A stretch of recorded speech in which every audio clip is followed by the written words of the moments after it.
Всем привет! Меня зовут Наталья, и я рада вас приветствовать на своем канале «Вкусно, просто, быстро». Сегодня я хочу предложить вам приготовить сочный и ароматный торт со сливами. Торт очень вкусный, сливовая прослойка гармонично сочетается с нежным и воздушным сметанным кремом. Рецепт простой, для приготовления духовка не нужна, коржи готовятся на сковороде. Данное количество ингредиентов рассчитано на торт диаметром 20 см, высотой 8 см и весом килограмм 750 граммов. Давайте приготовим. Сливы вымоем, просушим и удалим косточки. В кастрюлю выкладываем 600 граммов слив без косточек. Высыпаем 90 граммов или 4,5 столовые ложки без верха сахара. Перемешиваем и ставим вариться на плиту. Варим на среднем огне, периодически помешивая. Когда слива даст сок и сок закипит, добавляем 3/4 чайной ложки корицы. Перемешиваем и увариваем сливу на маленьком огне в течение 10-15 минут, в зависимости от того, какой у вас сорт слив. Если есть пенка, ее убираем ложкой. Сливы должны стать мягкими, и у них отделится кожура. Снимаем кастрюлю с плиты и убираем всю кожуру.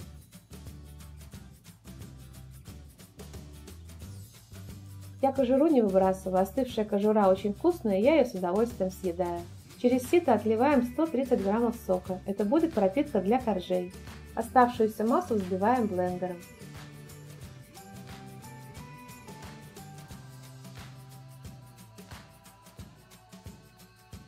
Перемешаем массу ложкой, чтобы удалить пузырьки воздуха.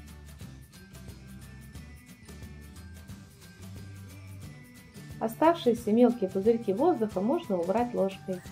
К 6 граммам желатина добавляем 30 граммов или миллилитров воды. Перемешиваем и даем желатину набухнуть. У меня желатин набухает быстро, если у вас нет, то залейте его водой заранее. Набухший желатин надо распустить. Для этого слегка нагрейте его в микроволновой печи или на водяной бане. Ни в коем случае желатин не кипятите. К распущенному желатину добавляем ложку сливового пюре и перемешиваем до однородного состояния. Еще ложку. Делаем это для того, чтобы выровнять температуру желатина и пюре, чтобы желатин сразу не схватился. Добавляем желатин к 360 граммам сливового пюре и сразу перемешиваем до однородного состояния. Чтобы цвет у пюре был насыщенным, я добавила в пюре немного красного пищевого красителя. Но это по желанию, если вас устраивает натуральный цвет, то краситель можно не добавлять.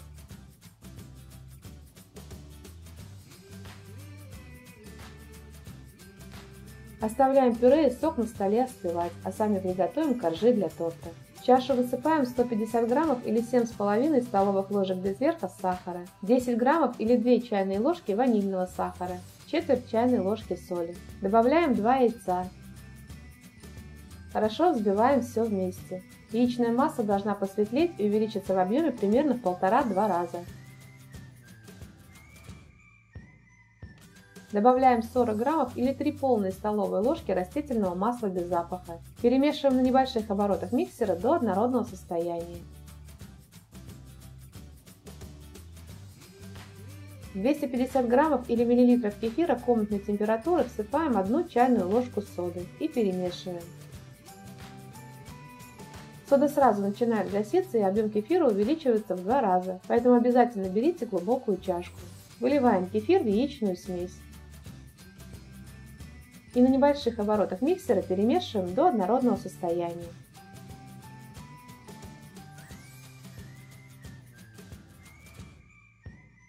Рассеивая, добавляем 160 граммов или 8 столовых ложек без верха пшеничной муки.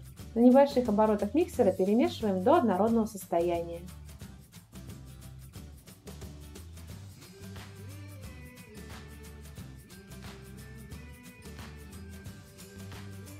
Соберем тесто со стенок и промешаем по дну.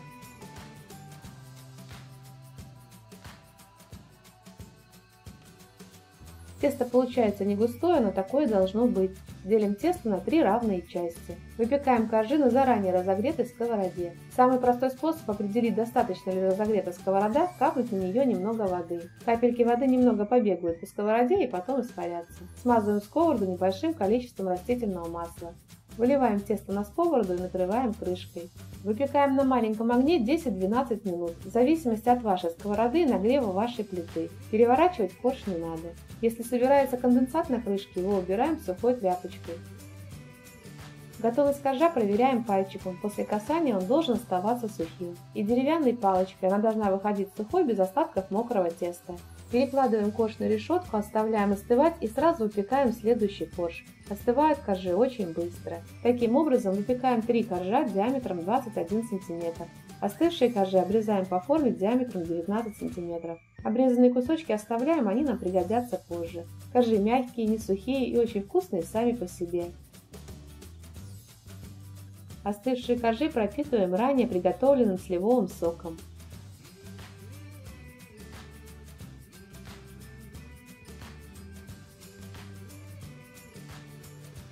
Оставляем коржи на столе пропитываться, а сами приготовим крем. Для крема нам понадобится 25 граммов свежевыжатого лимонного сока. Это 1 столовая ложка плюс 2 чайные ложки. Вместо лимонного сока можно использовать сок лайма. К 190 граммов сгущенного молока обязательно берите качественное сгущенное молоко, в состав которого входит только цельное молоко и сахар. Добавляем 25 граммов свежевыжатого лимонного сока. Хорошо перемешиваем все вместе до однородного состояния.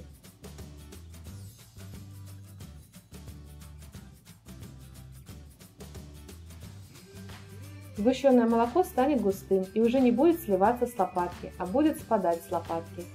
Добавляем это сгущенное молоко к 500 граммам сметаны. У меня сметана густая с жирностью 30%. Начинаем взбивать на небольшой скорости миксера, постепенно увеличивая скорость миксера до максимума. На максимальных оборотах миксера взбиваем крем в течение 5 минут. Крем станет воздушным и увеличится в размере примерно в 2 раза. Если у вас сметана жидкая, то перед тем, как с ней готовить крем, ее надо отвесить на марле, чтобы стекла лишняя сыворотка. Вот такой по консистенции получается крем. Также сметану в данном рецепте можно заменить густым натуральным йогуртом. Откладываем 2 столовые ложки крема, этим кремом в конце обмажем бок торта. Выкладываем первый корж на тарелку, устанавливаем разъемную форму и ацетатную пленку. Делим визуально крем на 3 части и покрываем корж 1/3 частью крема. Крем разравниваем и формируем небольшие бортики. На крем выливаем половину остывшего сливового пюре. Сверху накрываем вторым коржом.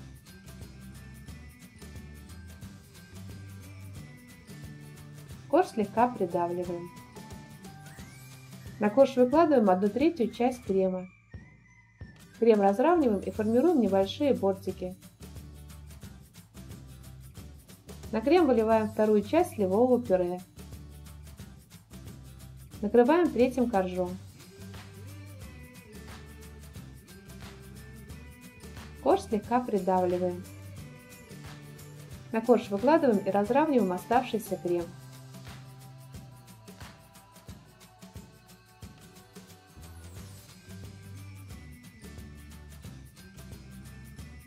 Накрываем торт пищевой пленкой и убираем в холодильник пропитаться и стабилизироваться на 6-8 часов.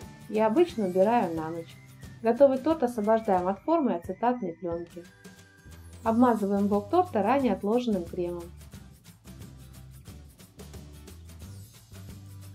Ранее обрезанные края от коржей измельчаем в крошку.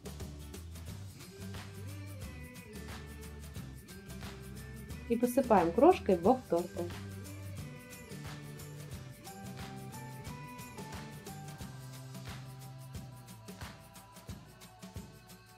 Также крошкой я посыпаю торт сверху по краю.